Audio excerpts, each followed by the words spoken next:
What's stopping you from making the progress with your business that you really want to make? You have a goal, you want more sponsors, you want more business, you want to grow, you want to do whatever it is you want to do. But why hasn't it happened yet? Well, that is what we get to with Andrew Olinda on the Rebel Coaching Series. Why is it not happening yet? And what do we need to do to make it happen? Because the difference between a successful entrepreneur and someone who talks about entrepreneurship is getting it done. So let's take action, let's make it happen, and let's get it done. The extraordinary belongs to those that create it. Rebelling against business plans and debt, rebelling against what society expects of us to build cool businesses, make money, have fun, and do good. Let's create something extraordinary together. Welcome to the Rebel Entrepreneur. So welcome to episode 9 of the Rebel Coaching Series with Andrew Olinda, Cali to the crowd. Welcome back, Andrew. Alan, thank you so much for having me back on the podcast. I feel like an absolute veteran of this podcast. We've done a lot of episodes together now. 9, plus the transition one, 10, plus the YouTube one, 11. Like, we've done a lot of podcasts together. We have. At what point do I just basically become part of the Rebel Entrepreneur stuff? Like, I'm just part of the furniture. Well, let's start now. I now knight you, Sir Andrew Olinda of the Rebel family. Exactly. Arise. Get all the Rebel Entrepreneur stuff, just doing handstands all in the middle of wherever they are, actually. Oh, I love that idea. Because they're all dotted around the country, aren't they? Yeah, they're everywhere. And the team's expanding, it's growing. They've had some great news over at Rebel Business School. They just won a huge contract with Westminster City Council for 9 Rebel Business Schools across 3 years, plus the Market Traders Program. So we're working with all the market stalls and the traders to help them get on Instagram, grow their business, find customers.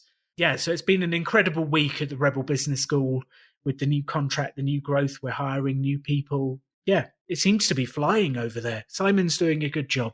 That is brilliant. And Westminster Council as well. For those of you who aren't UK-based, Westminster is as central London as you can possibly get. So that must be a fantastic opportunity, if anything, even for like the press, right?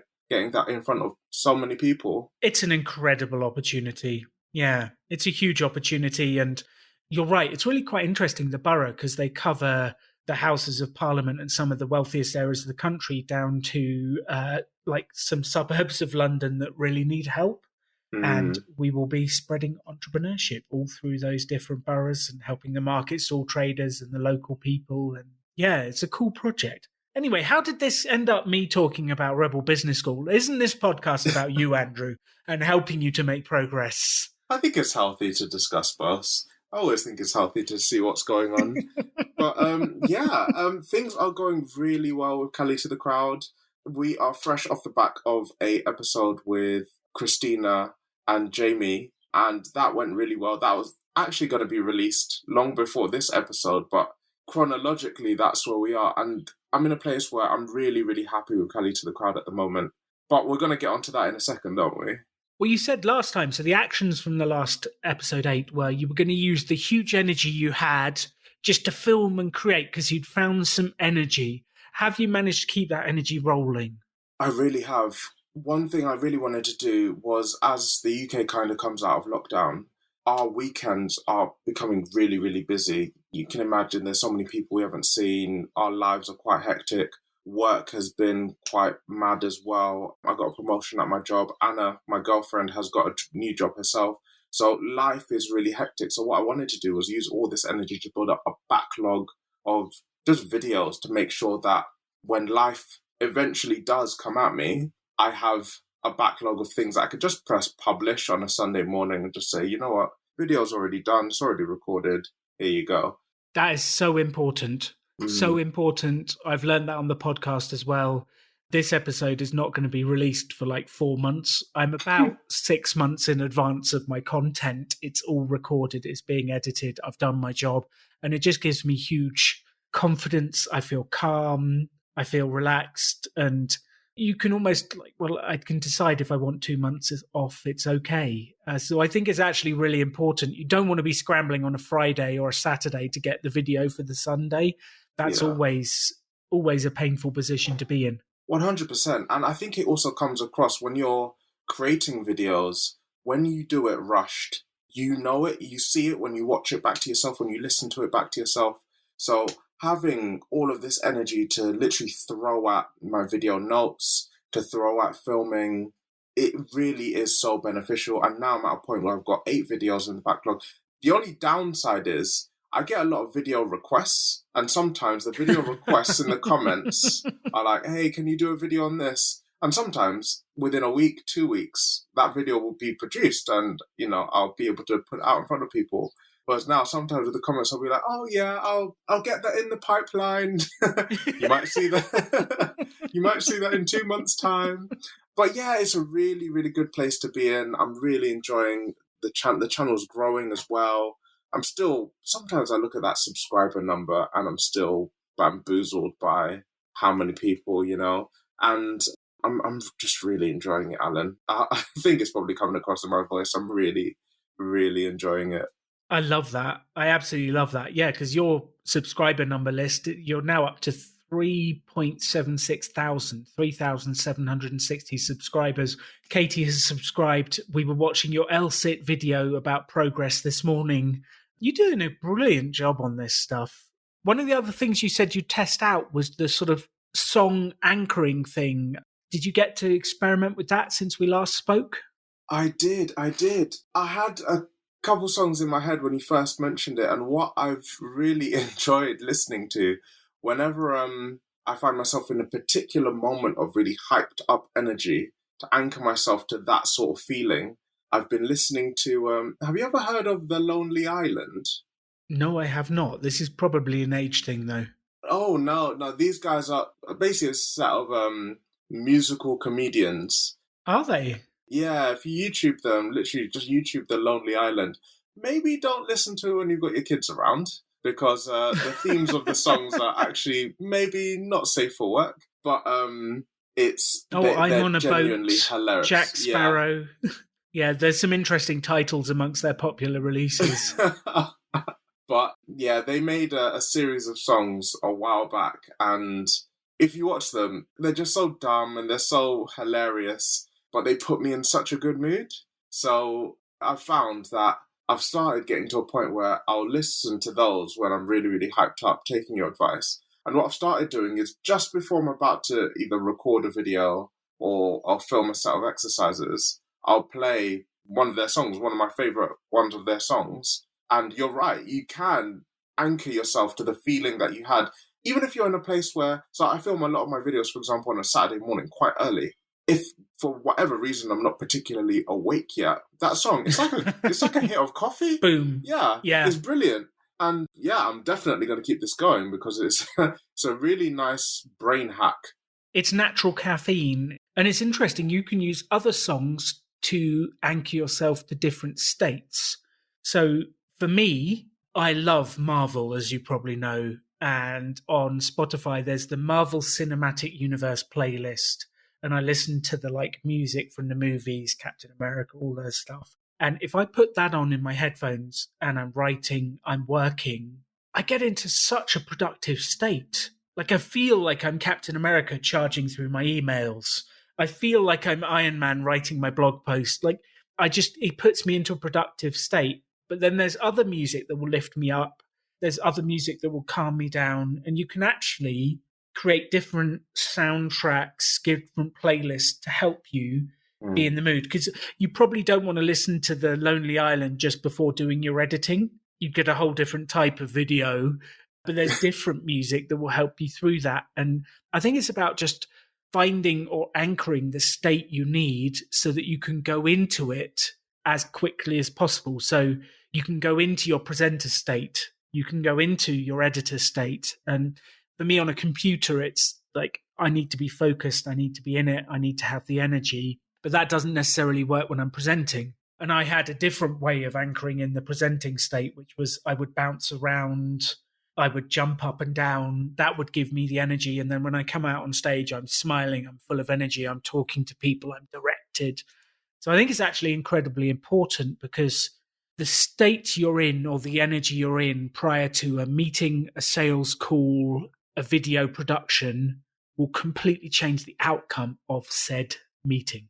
100%. And what I found as well, and I imagine you found the same, Alan, is that this sort of anchoring works best when you've already got systems in place that you kind of already follow. So, for example, I know I film on a Saturday morning. I start my edits on a Friday afternoon. I train on an afternoon. So if you've already got your systems in place and your schedules in place, it becomes quite easy to anchor to certain feelings and bring them out when you kind of need to, versus if maybe your life is a little bit more willy-nilly. What a great British term. Yeah, sorry, for the non-British people out there, that isn't a euphemism. It just means a bit over the place, hectic, exactly, things going on. Yeah. Yes, it's not actually a rude term. Yeah. If your life is a little bit more hectic, then maybe it'll be a little bit more difficult to anchor yourself to something because you won't be able to trick your brain to associate it to something because everything in your life is a little bit more random. You can still do it. You can still do it. Really? It's still possible to use the music. It's still possible to find the state. Like, you just need to train it in a little bit harder and make sure that, so if you naturally get that state, play the song, train it in hard. And then even in a world of chaos, you can just, like, I love the way I said world of chaos and there's a police siren happening outside my window at that moment. Couldn't be better. But in that world of chaos, you play the song and you can still take yourself to a state. Because it's actually, and it doesn't have to be music. It might be a set of words. It might be a mantra. It might be a way of sitting, a way of breathing. I mean, you hear of people who are doing sports. They have a moment where they take a deep breath, calm the energy, visualize what they want to do. And they do it every time in exactly the same way to get into the right state, to create the shot, the item. And if you're doing it, do it before a meeting. Take a moment to stand in the right way, shoulders back, take the deep breath, center yourself, get in the right state, then walk in. I don't care how much is going on in your life. There is 60 seconds available just to set your state before you do. Even if you've got your kids flying around you, there's craziness. Like, just in the middle of the kitchen, center yourself, take a breath, put the song on that gives you the right energy to deal with the mess, the family, whatever's happening. It's all about your own state management. And what I mean by state, do you understand the word state? Yeah, I was about to use the word state in my description. Where you are mentally. Yeah. And you pass in and out of those states throughout the day. So sometimes you're up, sometimes you're down, sometimes you're excited, sometimes you're angry. And actually, it's taking control of those states so that you have the right emotional energy for the right task, rather than just being at the mercy of the world, what goes on around you, the mercy of what you're eating, whether you're tired afterwards or not, or coffee. People use coffee to get in the right state. I do, and it helps. But it's not really a sustainable long-term thing. And if I need to be in the right state at 10 p.m., I definitely don't want to rely on coffee. I want to do it in a different way. Otherwise, it'll screw me up for the next day. So yeah, there is a huge piece of state management as an entrepreneur to help yourself be in the best place to do whatever task you're going into. Presentation, meeting, phone call, video, podcast recording with Alan. Doesn't matter what it is. It's actually being in that state. And actually, sometimes we end up anchoring certain states to other people. So I don't know if you find this. There's certain people in your life that when you see them, you're in a great mood. And there's other people you see, and based on previous experience and anchoring, it sends you into a different state. Which one am I to you, Alan? That's the main question. You brighten my day, Andrew Olinda. Thank you. That's the correct answer. But it's really interesting when you do that. And it's actually interesting to become aware of your own impact on other people. So there's certain people that you'll see that when they see you, they brighten. And there's certain people that see you and they'll change its state a different way. Maybe they'll be nervous, be different things. And it's actually really fascinating to see what states you've anchored to other people. Because for Simon and I, my business partner, we meet for a breakfast, we have a coffee, we have some eggs, and it's like we're anchored together for creativity, energy. Like there is magic and juice in that moment from years of repeating it and actually getting to a good state and a good place. And he brings out the creative, passionate, energetic person in me. Like that's connected. Even more than what you are typically, Alan, because I associate you as a passionate, creative person anyway. So in my head, I'm thinking like Simon is what, like creative steroids to you? He is. He's actually, so he's like a highly trained creativity ninja. He actually worked for 2 years for a boutique consultant agent, which worked very much on ideas creation. He studied the creative process, and so have I. And because we both understand creativity, energies, and ideas, we have language patterns that support each other to come up with more ideas and to build on each other. And there's certain people that will kill your ideas as soon as you suggest them and say that won't work because. Simon is one of the people who will go, that's interesting. What I love about that idea is, and there's always a nugget of something within an idea that you can find to build. And that creates more energy in me, more energy in him. And it's like a virtuous circle of energy. And you can either find the person that does that for you, or you can learn about the Disney creative strategy, the language patterns of creativity, all of those different tools, and then train the people around you to use them so that then you're surrounded with a bunch of people that understand creativity where you are. You've got a common language, and all of a sudden you're surrounded with people who build yourself up, not just take you down by mistake. They've always got the best interests at heart, the people who kill your ideas, but they don't help you make progress often. Which is one thing I think you find sometimes even by accident. So I don't think it's an accident that so many young people go into cafes with their laptops open and sit there.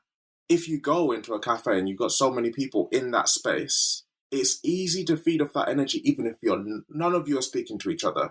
For the people listening, that is essentially the feeling Alan's talking about. Yeah, some people do it because they're millennials and they want their avocado and toast, and they, want to be, they want their photo of their Mac with their avocado toast, and that's nice. But I've certainly felt it. You go into a cafe, I'm editing a video.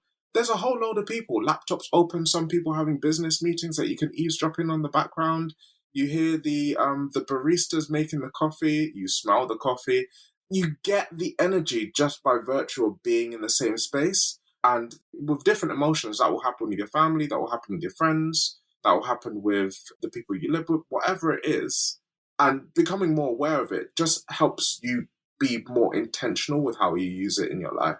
I've certainly noticed that. Yes. And it's not just young people. I love a good cafe. I love some avocado toast. It's not just young people, Andrew. Even Gen X loves it. Aren't you a millennial, Alan? Well, I don't know. I was born in 78, so I was 22 when the millennium came round. And apparently the definition is you're coming of age at the millennium. And I was a little bit of a late blossomer, so I guess technically you could say I was coming of age around then because I didn't get on with life very quickly. But I was probably just before. Oh, we'll see where the cutoff is. Yeah, everyone's going to be writing in the podcast going, you're no millennial, Alan. Well, I have millennial habits, all right? Exactly. It depends how you define a millennial. They get a lot of abuse, these poor millennials. Anyway, Moving on quickly, there's so much to talk about on your business. Not everything is rosy. What can we do to help? Where are we going? What do we need to do? What advice can I give you? What support can I give you? There's always something to work on. Yeah, so where I'm at the moment, right? So when we started this, the whole theme was around monetizing your business, being able to make money out of it. Can you bring in cash to the YouTube channel? That was the kind of question, wasn't it? Exactly, yeah. And we spoke about a whole host of themes, and some of the ones that we settled on was about, we spoke with Matt and Rob about YouTube monetization, we spoke about outreach, we spoke about product, We spoke about a whole host of things. And where the channel has kind of settled is that it's making a fair amount of money from the YouTube Partnership Program, which for the people listening, basically YouTube as a platform, content creators put their videos on the platform, and then YouTube pair advertisers with your video, and that's how content creators make money off of YouTube. One way. Oh yeah, that's one of the ways that that content creators make money off of YouTube. That has been bringing in a very steady and upwardly trending income that I am over the moon with. If you told me this at the turn of the year, I'd have laughed in your face. But being able to make nearly $200 a month off of YouTube is really, really, it's blown me away. Well, it's doubled since the first paycheck. So that's a nice upward trend there. Yeah, well, I mean, the very first paycheck was more like $20, but for the first 4 months, that I think, it's doubled since the first 28 days.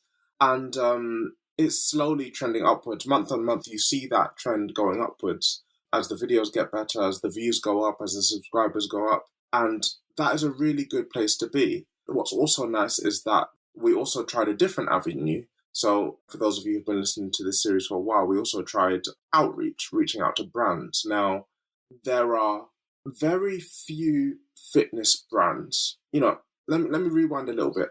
With calisthenics, it's a little bit weird. So calisthenics, bodyweight training, that's element of fitness. It pairs really well with minimalism. The whole idea of bodyweight training is that you use your body as resistance. You don't have to use expensive barbells. Anybody that over lockdown has tried to buy weights will know how expensive weights are. You don't have to have a gym membership even. You're using your own body as resistance. Now, my caveat is that I spent nearly $1,000 on a rig that goes in my garden. So I'm not really fitting into that. But you can buy a 20 quid pull-up bar and put that in your door frame. And that can literally sort you out for a whole host of exercises. Calisthenics athletes are famous for being extremely creative with how they can use your body as resistance. The downside to that is, from a content creator's perspective, it puts you in a really niche position in terms of the sort of companies you can work with. The sort of companies that are really good at building on that principle of using your body weight as leverage and actually building customers out of it. It's almost like the FI version of fitness, right? You've got minimalism, you've got people being creative, and you've got people looking to reach quite aggressive goals. And where I'm kind of at with it is that I wrote a list of brands. I think you'll remember way back when we wrote down a list of brands that I was going to reach out to.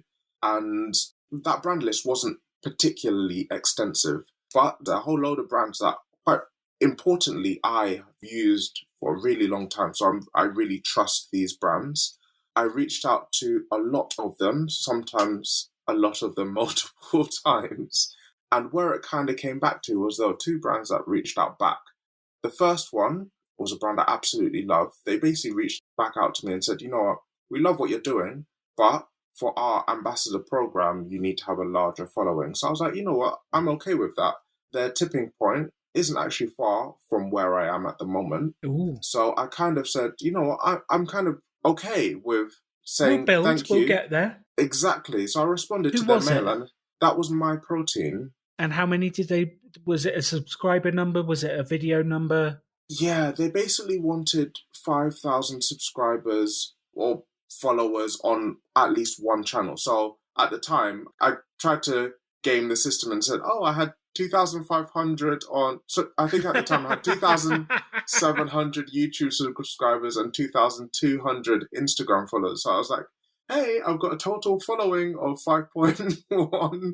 And they basically responded back and said, no, you basically don't meet the cutoff. But we love what you're doing, and come back when your numbers are a little bit beefed up. Have you sent them an email since saying, I'm up to 3.7 on YouTube, nearly 3.8. I'm coming back soon. Remember me. I think that would be quite fun to stay in touch on the journey. Yeah, so my initial response was, first of all, thank you for replying. They must get so many messages like that. They must get so many. And the fact that they responded, so I just wanted them to know that I was really grateful for the fact that they did actually get back to me. And then the other thing I kind of wanted to do was that when I do eventually message them back, I wanted the last message to be a positive one, building on that relationship. But that was where I kind of left that. And you're right, actually, it wouldn't hurt for me to reach out to them and say, hey, just so you know, in the time since we last spoke, this is what the trend line looks like. Any chance you want to get in early? If I keep doing this, I'll be there in... Like, you could literally draw that chart out. Exactly. Like, X number of months, if I keep going like this, I will be back to you. Remember my name, I'm coming back. You could have fun with it. You could draw them a little graph. Exactly. Yeah, and I know what you mean about the range of clients and who you can go for. Like, who do you think the biggest sponsor of entrepreneurial content around the world is? I'm not sure. Banks. Really? Yeah, they pay for so much of the education in the UK. So if you run a course that is how to start a business with no loans, you can wipe out the biggest sponsors available pretty much because they want to loan money to businesses. And our course is all about doing it free, doing it cheap, like getting started with no money because you don't need to. Here's how to go. And we've had exactly the same problem of our advice is contrary. Our advice is don't buy stuff. Well, sponsors love it when you tell your audience that. Okay, so My Protein we're coming back to. What was the other one? Was it Grenade? The other one was Grenade. Now, this one was a little bit more guerrilla in how we reached out to them. So they released a new website, and I noticed this actually through LinkedIn. I'm almost never on LinkedIn. That has since changed as I've found out how valuable LinkedIn is. But I noticed that they launched a new website. My day-to-day, in my day job, web creation, building features online is my thing. So I was interested. It was a brand I liked, linked to what I do in my day job. So I clicked on the post of their website being created, and it's almost like a light bulb went off in my head. So I said, okay, I'm going to create a video where it looks like I'm taking one of the Grenade protein bars out of my screen. Out of genius. Exactly, and putting it on the table next to my laptop, which had the Grenade new website up.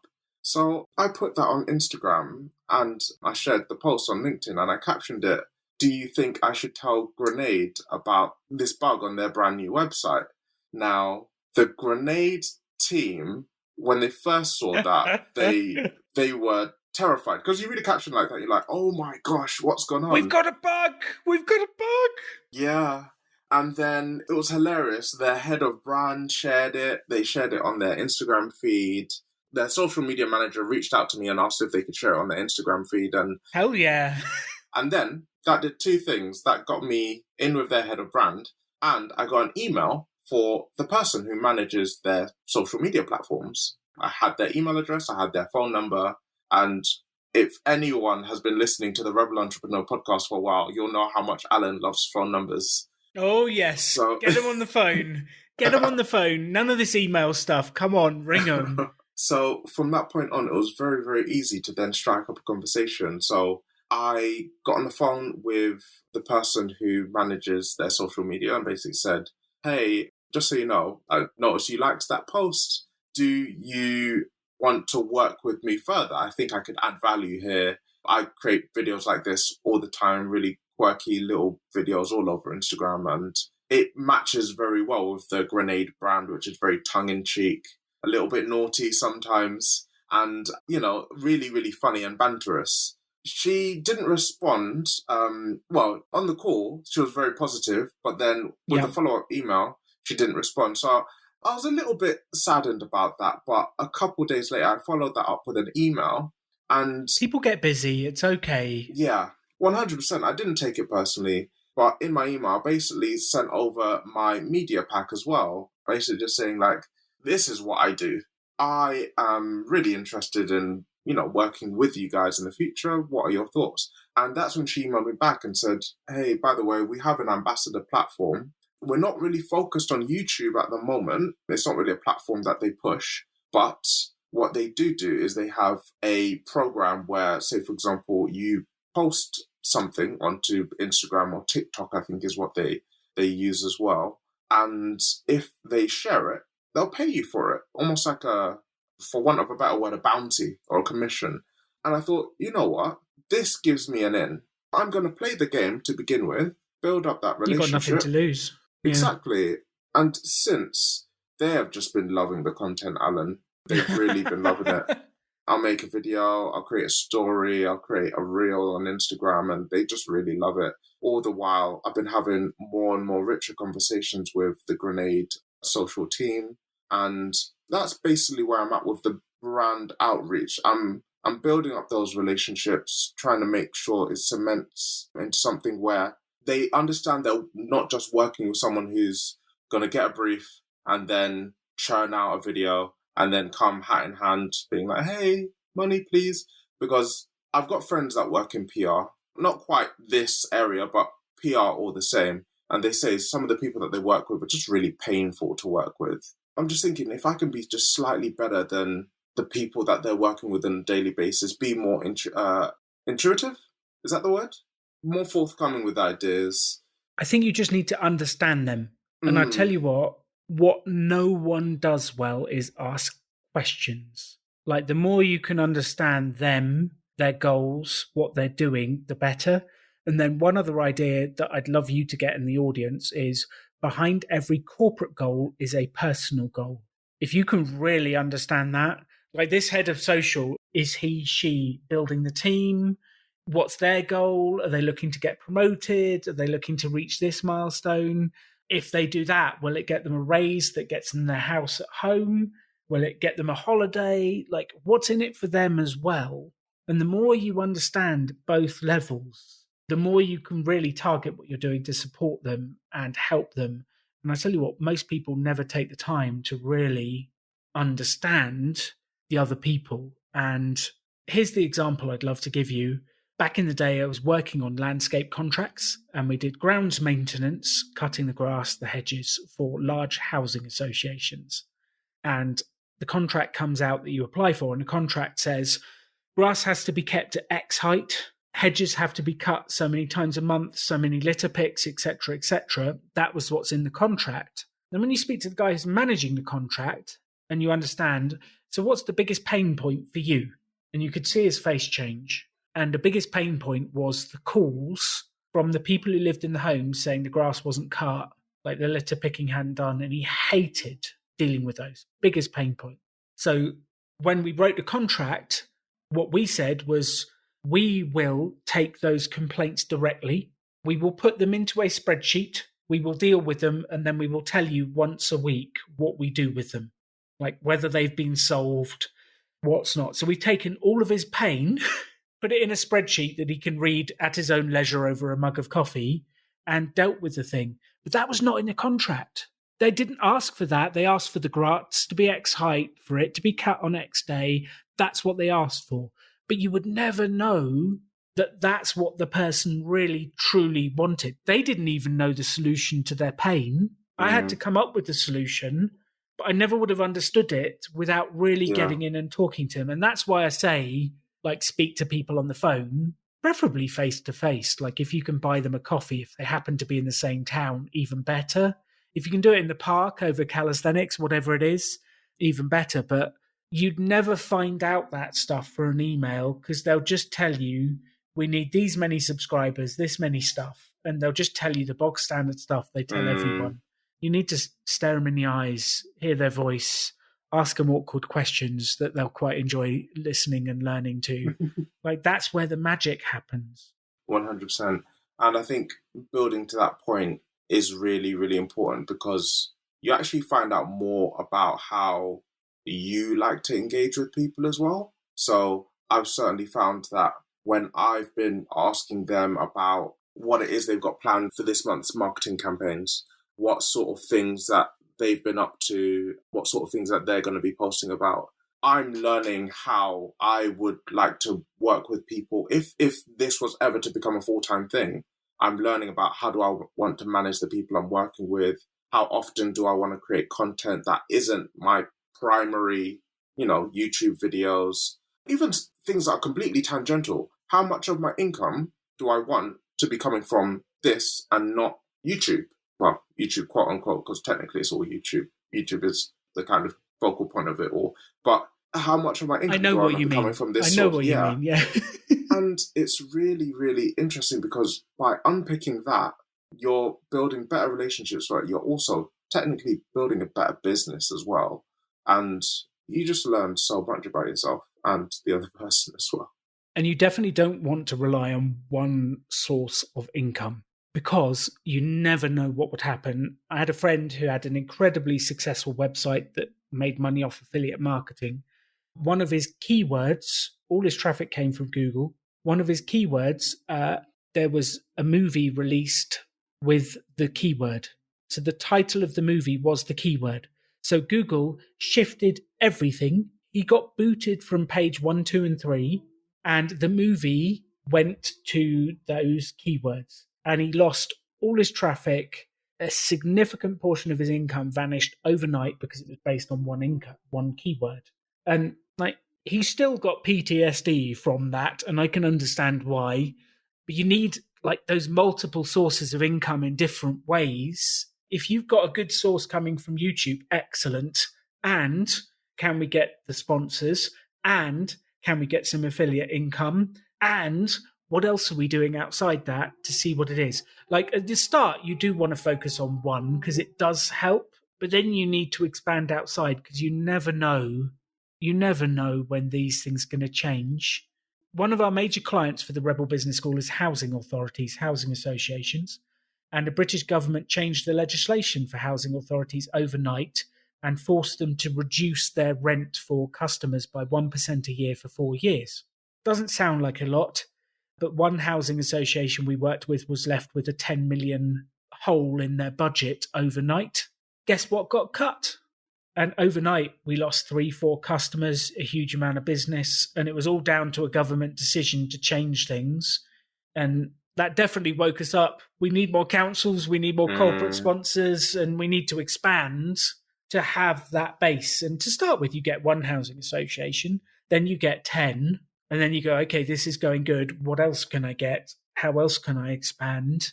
Yeah, but you do need to, at some stage, go, what are the other sources of income I'm bringing in here?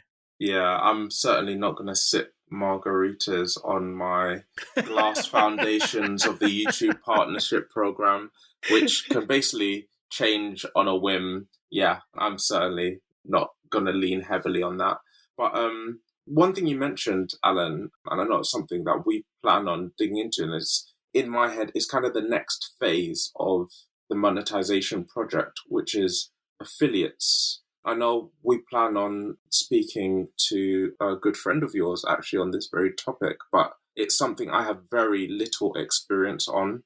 And I kind of wanted to pick your brain on how best how best you've seen it utilized in your experience. So as a broad overview for everyone listening, affiliate income is where you sell someone else's product on your channel, your blog, your social media channels. Every time you sell one, you get a percentage. That's the basis of it. The largest affiliate scheme in the world is Amazon Associates, and you can sell anything on the Amazon platform and take a percentage, which varies depending on the product for selling it. So if we've got a calisthenics YouTube channel, and you said earlier people need one of these things that go in their door frame for 20 quid, the video that describes how to do the exercises should have a link below to the one that you recommend. And then our hope is that people go, oh, I love Andrew's videos. I'll use his affiliate link. That will give him a little bit of cash back. And you get enough views and it grows from there. That's the general idea. We got a whole episode planned on this with a young guy called Andrew McDonald, who runs a YouTube channel called Tech Team GB.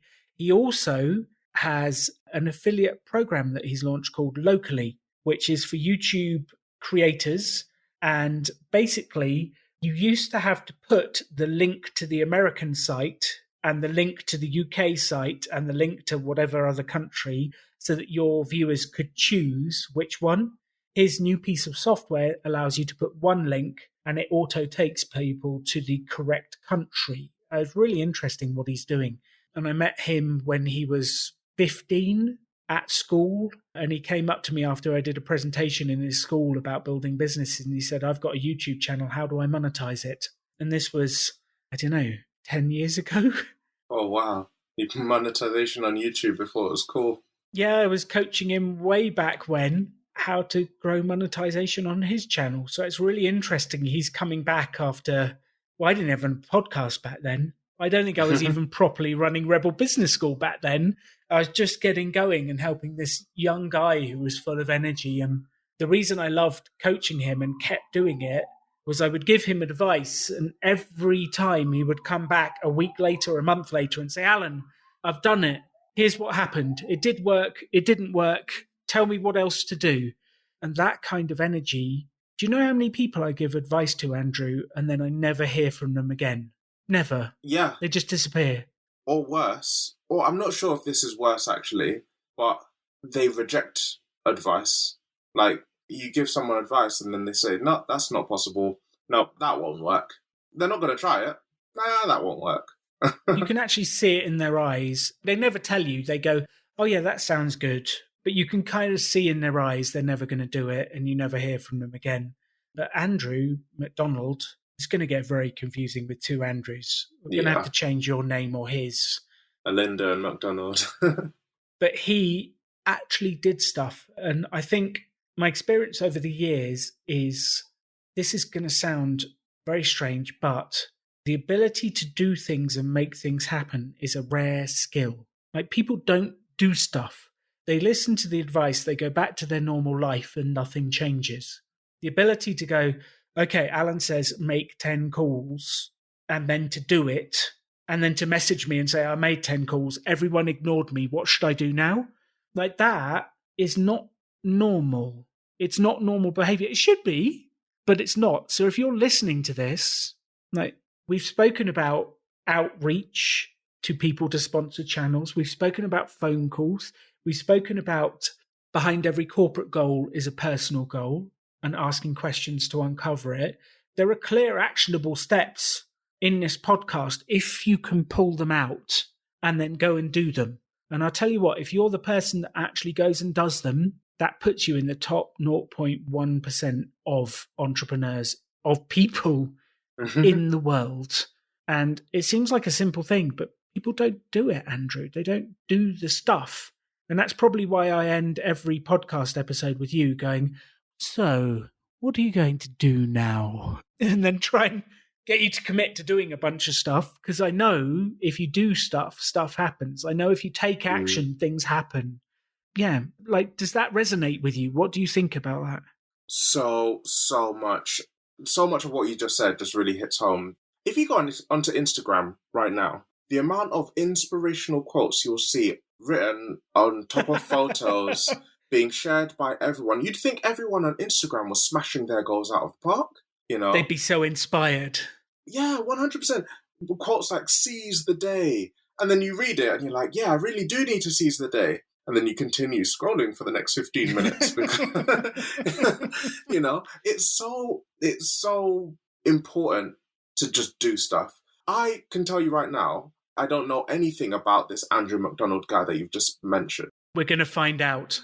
Exactly. I don't know anything about him, but from what you've told me, I can already guess this guy is extremely coachable. You gave him advice. I bet you a lot of what he's tried to get to where he is probably hasn't worked. But he's probably tried more stuff than most people, so he very quickly will know what does and doesn't work.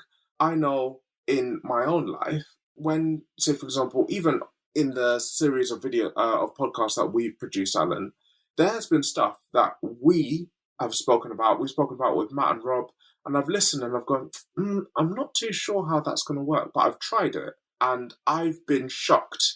Or there's been advice that I thought that you guys have given me, and I've thought, you know what, that is gold dust, and we've tried it, and it's gone, and it didn't work, and it didn't work, and you genuinely can't know, you really can't. I genuinely really do believe that the most successful people are the people that have just tried the most stuff. It's very rare for somebody to have tried something and it paid off first time round, and now they're sat on a yacht somewhere sipping margaritas at 10 a.m. in the morning on a Thursday. And I think that you just really just have to go and try. And people will see that. You don't have to particularly put it in everybody's faces. Like, hey, look at me, look what I'm doing. I've certainly found that by virtue of just putting a video out every single Sunday, there are people that come up to me now and it's like, oh my gosh, how the hell did you build a YouTube channel that does this and does that? And it's like, I just turned up once a week, every week for the last year and a half. All I did was turn up. That is literally it. I've just turned up. And by virtue of turning up, I've learned a whole load of new stuff. But people don't see that. No. Which actually, Katie was saying, my wife Katie was saying this to me this week. We were talking about her. She's got a calisthenics trainer. She's been inspired by you. She has a personal trainer in Colombia, which is phenomenal. It's £12 an hour for an incredible calisthenics personal trainer. He's got some skills. So she's going every week. And I'm like, you are making so much progress. Her goal is to do a chin-up, a pull-up. She's never done that before. That's the goal. And we've got 5 weeks here. She's making so much progress. I said, it's incredible. And she says, yeah, it's easy. I just put it in the diary and turn up and he tells me what to do. And it's incredible. If you can just put it in the diary and then stick to it, you know, every morning you do an hour of marketing calls, or I'm going to spend 2 hours on my website at this time and I'll do it every week. I'll tell you what, 52 weeks time, you'll have a website that's better than anyone in the world. And it's incredible if you just do those activities over time. It's phenomenal, but it's got to be put in the diary. I think that's the magic. And every time we have one of these podcasts, what do I say to you straight afterwards? What do you say to me straight afterwards? When's the next one? When's the next date?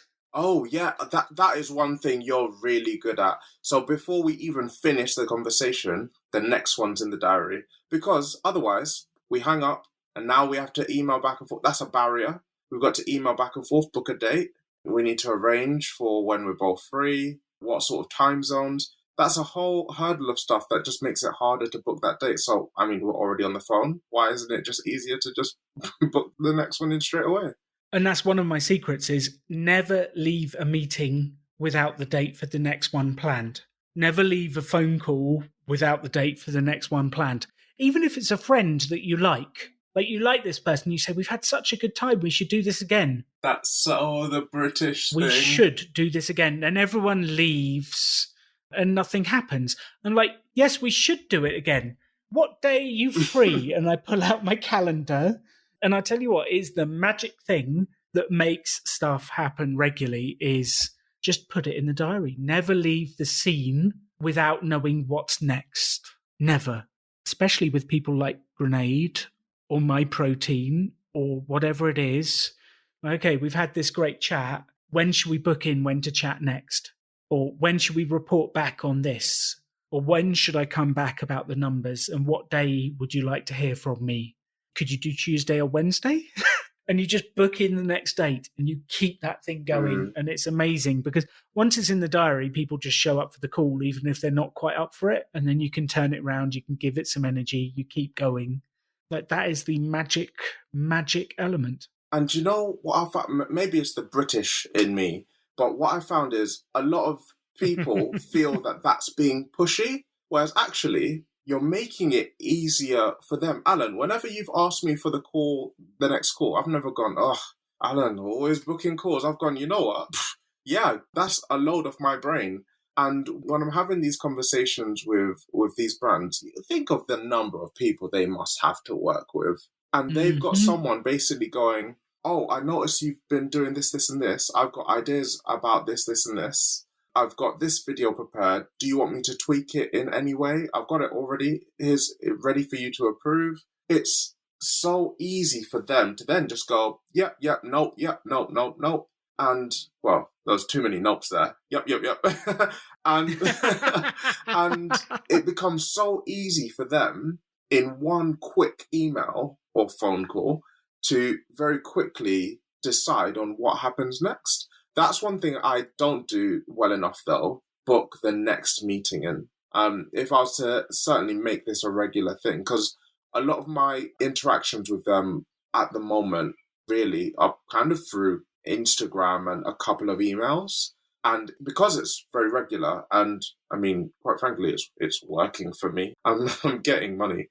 That's been quite easy. But I know that if I'm going to build this relationship up further, it would be so easy for me, maybe in a couple months' time or a couple weeks' time, to basically say, hey, I've noticed you've been liking a lot of the videos that I've been posting.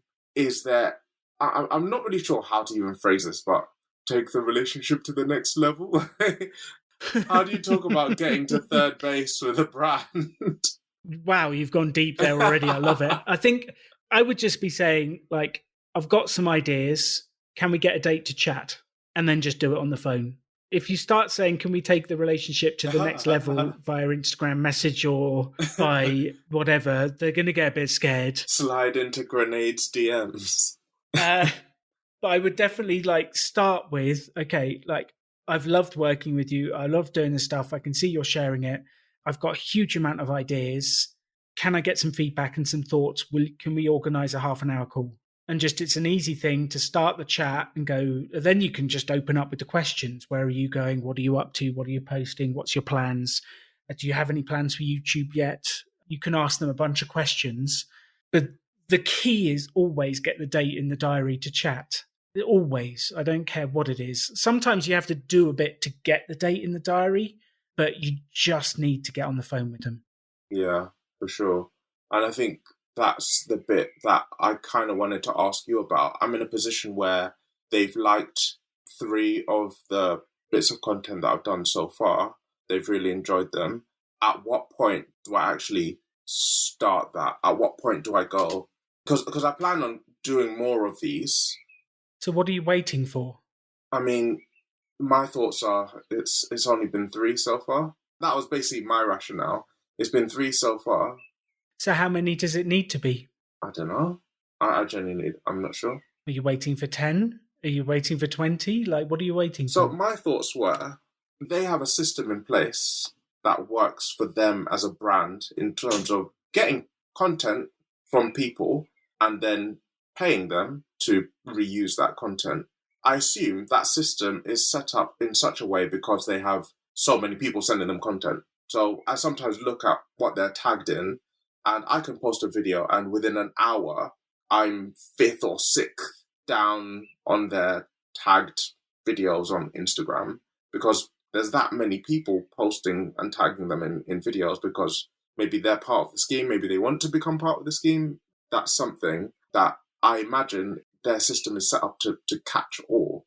With the stuff I've been creating for them, I'm wondering whether I have to almost play their game first, play to the rules of their system, before kind of going, hey, do you want to bend the rules a little bit and set up maybe a better working relationship between the stuff I do for them? You know, maybe I have a pipeline of stuff that they can then use in their branding. So you've said, I assume, I imagine, I guess, and you're talking a lot about what's going on in their business from your perspective. What's the only way to truly know what's going on with them? Ask them. Ask them. And you don't know, they've got this one system that works over here. You don't know if they've got a separate system for larger creators, for different people. You don't know how many systems they've got, how many different ways they've got of operating. All you can see is level 1. You don't even know what level 2, 3, and 10 are. What's the only way to know? To ask them. Get on the phone and ask them. So what are we waiting for? Yeah, I guess that's a fair point. Even if they just tell you, yeah, level 1 is this system, that's what we do. They might even tell you that's the only level of the game. That's it. And then if you know that, you know that. The thing is, I'm almost certain it isn't. Mm-hmm. So let's find out what level 2 is. Level 3, level 10. Let's find out. Why are we waiting? And they'll tell you. Just like MyProtein said, you need 5,000 subscribers to make it into our first bit. They'll tell you where you are and what's going on, and they like you. They like your messages. They've given you their phone number. Yeah, sure. Why aren't you using it? I don't want them to block me. No. Does this make any kind of sense, though? No, I agree with you. I think, do you know what it is? I think it's more loss aversion than anything else. I'm in a place now where I've got, it's like I said, the list of brands that I've got to work with is really, really small. I've emailed every single one of them. We can find more. We can find more. That's your starting True. list. There's plenty True. of other businesses. That's your starting list. So I think, yeah, we're looking from a place of scarcity here rather than a place of abundance. There are loads of sponsors. There are loads of things. We just haven't found them yet. Yeah, and I think that's probably the first point. So I've got this list of brands. I've emailed all of them. I've got 2 that have messaged me back, and I've got 1 that's paying me. It's the loss aversion of going, do I? How many brands were on the list at the start? 12, I think. 12. So you've gone from 12 to getting 1 that's actually paying you. That's an amazing conversion rate. Find another 12. Yeah. With that, actually, Alan, diverting a little bit. Yeah. One sec. Diverting a little bit. These 12 are companies that I've literally used their products for a long time. I've got really, I'd find it extremely easy to recommend anything from one of these brands. With finding more brands, how do I do that at scale while having never used their products before? Isn't there an element of, I don't know, it feels a bit weird to be like, hey, do you want to work together if I've never used their stuff before? What do Grenade sell? Protein bars, clothes, energy drinks. Okay, protein bars. Let's say protein bars. Look up the top 10 manufacturers of protein bars in the UK, or the top 20. And do you eat protein bars? I love them. Okay, so look up the top 10 and order like 1 of each and do a test. Do a taste test, try some stuff, and then ring them and say, actually, yours was rubbish, but I'd still like you to sponsor my videos. I know. You might find some you love. You might find some you hate, but you're operating from a position of knowledge. And I think there's, I don't know, how many protein bar manufacturers are there in the UK? How many protein bar manufacturers are there in the US? I've seen the shelves of Walmart and Target. There's like an entire aisle of protein bars. Yeah. Like, there are brands everywhere. There are. Yeah, it's true. Yeah, I've probably been way too selective in the brands that I've reached out to. But again, for first pass, I'm over the moon that I've landed one of them. And I think that was going to be kind of the next step. How do I, A, go back and reach out to some of these other brands? Because I'd kind of given up with some of the brands in my initial 12. So just message them again. Like, we should be messaging them. There's 10 companies there. Message them once a month. Yeah. It's going to take you an hour. Like, be persistent. Don't let go. Message them. And if they don't come back to you, try their competitors. Yeah. Try their competitors. Try their products. These people, I don't like their products anymore because they don't respond to me. So I'm trying this competitor this month and test them out and see what it is. Like, we just need to expand our thinking, try a few more things, contact more people. You've done a brilliant first job. Amazing. Don't stop there. 100%. I won't. I certainly have no intention of stopping. Like, the only reason I'm saying this is because in the early days, I would contact 5 or 10 housing associations. I'd get business with one and then get depressed that the other 9 ignored me. Like, what are you doing, Alan? My advice now is, like, contact all housing associations. There's like 500 of a size that need us in the UK. So we would contact them all and I'd get 7 leads. And then I would just go from there and build my business. And I'm no longer depressed that 450 or whatever ignored me because I've got 7 leads and I'm too busy making that business happen. We just need to expand and do more and like reach out to more people. And you're saying, how can you recommend them? Well, try their stuff. Yeah. See if it's any good. Taste their protein bars. I mean, it's not a bad position to be in. Basically, just go and eat a bunch of bars. Pretty much what I do anyway. Well, what's the worst that could happen? You might find some you like. Very true. Very true. I'm too loyal to these brands that haven't been messaging me back. Maybe it's time that I go a bit renegade. If they don't message you back, try someone else's product and keep going. I'm assuming you haven't tried every protein bar that exists yet. I haven't, though. That sounds like a challenge I'd be very up for trying. That'd be an awesome video as well. You say that. I'd love to do a protein bar comparison taste test. That would be brilliant. Like, you should get Anna to give me a blind taste test of a whole load of protein bars. That would probably go down really well, actually. It would do. People would love it, and they can see your face reaction to the different ones, what it is. It'd be hilarious. It'd be great fun. Like, just try stuff, test stuff. There's a huge thing about the taste of protein powder. Huge. Do a protein powder taste test. Yep. You can actually create content whilst experimenting and finding the brands you want to work with. Yeah, 100%. I love, by the way, how you've actually just given me ideas for 2 videos, which actually it would be harder to create these videos if I was already linked to one of these brands right now. So I'm actually going to go away and make these as soon as possible. Do it and then tag them all in it, including the ones that get bad reviews. Yeah. Tag everyone. Be completely honest, and it'll be great fun. And you will it'll be really interesting. 100%. I'm definitely trying this. So time has flown this episode. It's come to that time of the episode. What are you going to do based on this? Andrew Olinda, what are you committing to? What am I committing to, Alan? So first of all, like I said, in terms of the YouTube channel, it's in a really great place. It's in a great place with how it slots in with my life. It's in a great place, fantastic place from how much money it's giving me. I'm loving that bit. So the first thing I'm going to do is I am going to reach out to the companies that I love.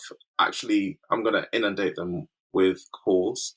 And then what I'm going to do is I am going to have a try of a whole load of products. I'm going to try them all, Alan. Protein powder, protein bars, energy drinks. I'm going to try them all and actually reach out to a whole load of companies that I like off the back of that. I have tried very few. I'm loyal to a very few select few companies. And those are the ones that in my head would be my Valhalla if they decided to sponsor a couple of videos or share something on Instagram. That would be brilliant for me. But you know what? They haven't replied. So worst case scenario, it's their loss. So I'm going to reach out to a whole bunch of companies in the event that they don't reply. And actually, I'm also going to do a blind taste test. I'm actually really excited about that. I don't know how I hadn't thought of that before. I'm going to do a blind taste test of a bunch of protein powder, tag a lot of them, maybe trigger a few people. Love it. And yeah, I'm going to really enjoy doing that. And actually, one thing I really want to do is that where I'm at the moment, I couldn't have envisaged where I was in at the turn of the year. I really, really couldn't have. One thing I'd really want to do is write down on paper where I want to be by the end of the year. So we're halfway through the year, roughly, on filming this video. I really want to set myself some stretch goals with where I want the business to be in terms of like how it features in my life, maybe how much money it brings in, the sort of companies I'm working with. I don't have that written down. And just for all of you listening, I'm not talking about a business plan. We know how Alan feels about those. But I'm just talking about something written down, a goal, essentially, of where I want to get Cali to the Crowd now that it's making money. I love that. And yeah, those things basically are, Alan can see, I've got my pen. Those are things that I've written down as things I want to do. I love that. They reckon the energy bar market in the UK is going to grow by 50% over the next, up until 2025. It is growing significantly. Yeah, all of those are going to be sales from Cali to the Crowd. So I love what you've committed to. That is fantastic. And I'm actually I am not against goals and writing stuff down. You know, I write everything down. Just a formal business plan where you say the market for protein bars is X billion. I'm going to capture 3% of that and I will live forever happily is a load of rubbish. It never works like that. You forgot about one part, Alan. I'm going to capture 3% of that. And because I'm so certain of it, I'm going to bet the family house and borrow money off the back of it. Mm-hmm. So I love those goals. I think that's fantastic. I obviously have written them down so that I can check back in with you next call and find out what happens. Everyone listening to this, what I would really like you to take from this is it's the speed with which you get things done. Like, Andrew has set up an incredible rhythm where he does one video a week, and he just does that, and it builds up over the years into something incredible. And alongside that, he's reaching out to the brands, he's working on this, and he's doing things every single week. If you can set it up so that you do one thing a week towards your business, and then between that you do the different activities, it is incredible how that progress compounds over time to build something amazing. You just have to do it every single week. So just as Andrew has committed to do something now, everyone listening, get out your pen, get out your paper, stop the car, put the kids away for a second, do whatever it is. What are you committing to doing this week? Pick 3 things that will move your business forward that you can do this week and start taking action. The magic starts when you start. Thank you for listening to The Rebel Entrepreneur. Go make it happen. You can have any life you want to. Choose to build something cool. Choose to take action. Choose to work to make your dreams become reality. Stand out. Be different. Be yourself. Be a rebel entrepreneur.